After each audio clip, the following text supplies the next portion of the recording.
Hello everyone, welcome you all in my new video. So in this video we are going to continue the question answers of class 8th NCERT Science chapter Light. तो light chapter के हमने total 9 question solve कर लिए थे। आज की video में 10th question से कंटिन्यू करते हैं।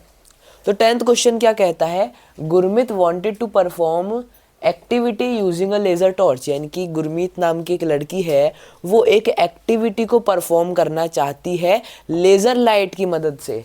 अब her teacher advised her not to do so. अब ऐसा करने से उसकी टीचर उसे मना करती है। Can you explain the basis of the teachers advice. अब टीचर उसे ऐसा क्यों कह रही थी, ये हमें टीचर ने उसे ऐसा एडवाइस क्यों दिया, ये हमें एक्सप्लेन करना है।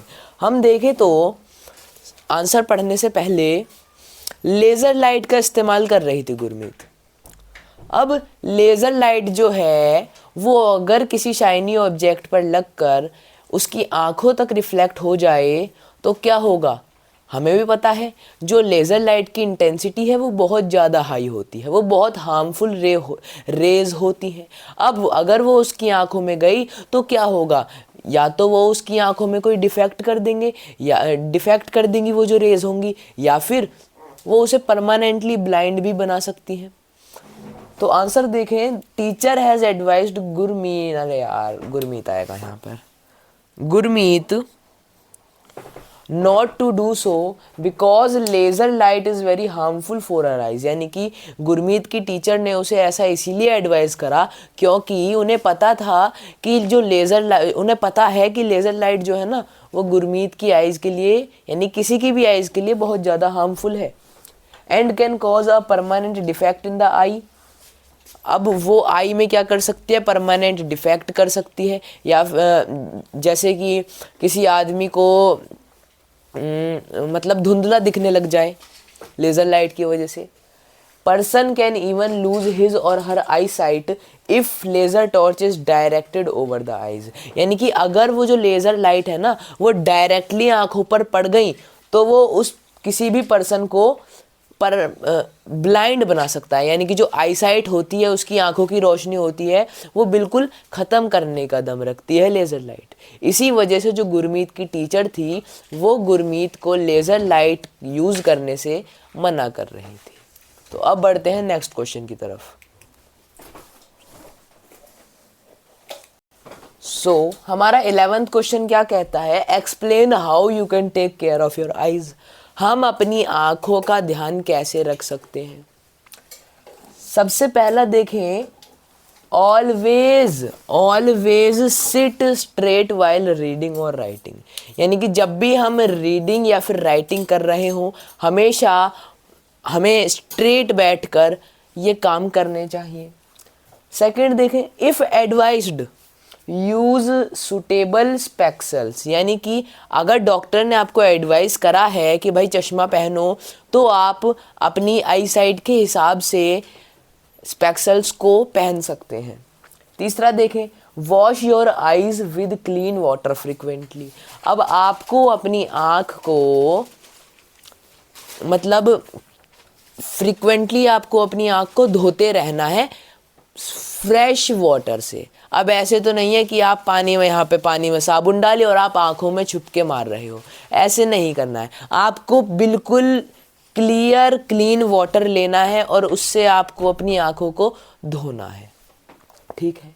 चौथा देखें, not look at the sun directly. अब देखिए कुछ लोग होते हैं ना, गर्मियों का मौसम आ गया, चलो भाई सर्दियों के मौसम में होता है ऐसा, लोग गए छत पे लोग सूरज से लड़ाई कर रहे हैं। अब सूरज से लड़ाई कैसे कर रहे हैं, सूरज हमें देख रहा है, हम सूरज को देख रहे हैं, यानी कि हम देख रहे हैं सूरज को ऐसे आंख खोल के, लेकिन वो हमारे लिए बहुत ज़्यादा हार्मफुल होता है क्योंकि सूरज की जो सन की जो रेज होती हैं वो हमारी आंख को डैमेज कर सकती हैं, इसीलिए हमें सन को डायरेक्टली नहीं देखना चाहिए। पांचवा देखें, ऑलवेज रीड और right in a proper light. अब देखिए आपको ना तो बिल्कुल कम रोशनी में पढ़ाई करनी है, ना ही आपको बहुत ज़्यादा लाइट में स्टडी करनी है। आपको क्या करना है, आपको प्रॉपर जो आपके लिए सूटेबल है, आपको अच्छे से नज़र आ रहा है, जो भी बुक में है, आप परफेक्टली लाइट को जलाएं, यानी कि जितनी आपको ज़रूरत है उतनी, हद से ज़्यादा मत जलाएं, हद से कम मत जलाएं, मीडियम रखिए लाइट को और उसके बाद पढ़ाई कीजिए, क्योंकि वो भी हमारी आइज़ को अफेक्ट करता है। तो ये हुआ 11th क्वेश्चन। अब बढ़ते हैं नेक्स्ट क्वेश्चन की तरफ। तो अब हम देखते हैं हमारा 12th question. What is the angle of incident of a ray if the reflected ray is at an angle of 90 degree to the incident ray. यानी कि हमें एंगल ऑफ इंसिडेंट्स बताना है एक रे का, कि जो रिफ्लेक्टेड रे है ना वो 90 डिग्री का एंगल बना रही है इंसिडेंट रेस पे। देखिए ऐसे समझिए, दिस इज अवर सरफेस, ठीक है, एंड दिस इज नॉर्मल, ये नॉर्मल है, ठीक है। अब देखिए यहां पर हमने एक लाइट को इंसिडेंट कराया, यहां पर हमने एक रे को इंसिडेंट कराया, जाहिर सी बात है अब वो क्या होगी, अब वो रिफ्लेक्ट होगी। ये हमने इंसिडेंट कराया और यहां से रिफ्लेक्ट हो गई। हम क्या देख रहे हैं, हमें बोला गया है यहाँ पे कि जो रिफ्लेक्टेड रे है ना वो इंसिडेंट रे से कितने 90 डिग्री का एंगल बना रहा है, यानी कि इंसिडेंट रे से रिफ्लेक्टेड रे पर ये 90 डिग्री का एंगल बना रहा है। कितने डिग्री का, 90 डिग्री का एंगल बना रहा है। अब हमें पता है angle of incidence is equal to angle of reflection, ठीक है।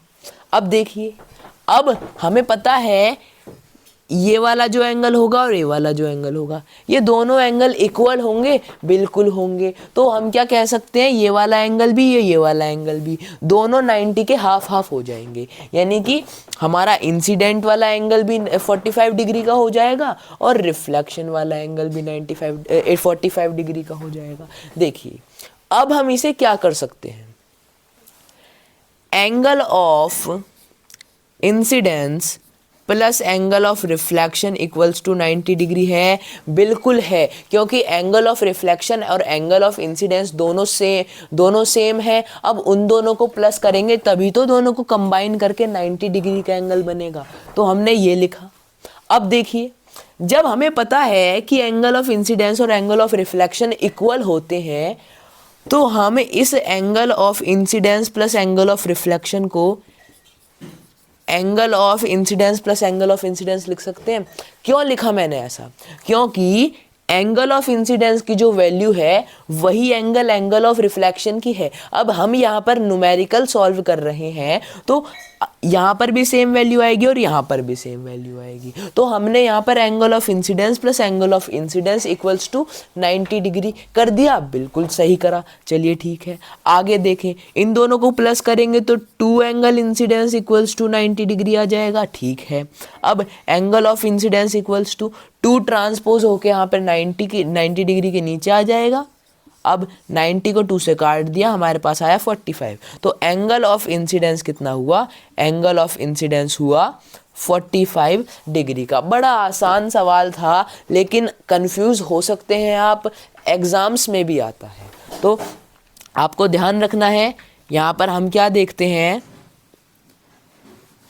यहाँ पर हम देख रहे हैं एंगल ऑफ इंसिडेंस जो है, ये एंगल ऑफ इंसिडेंस ये हुआ 45 डिग्री का, और ये एंगल ऑफ रिफ्लेक्शन जो है ये भी हुआ 45 डिग्री का। तो आई होप आप सभी को समझ में आया होगा। अब देखते हैं हमारा 13th क्वेश्चन। इसमें क्या बोला गया है, how many images of a candle will be formed if it is placed between 2 parallel plane mirrors separated by 40 centimetre. यानी कि हमें यहाँ पर बताना है, एक कैंडल है,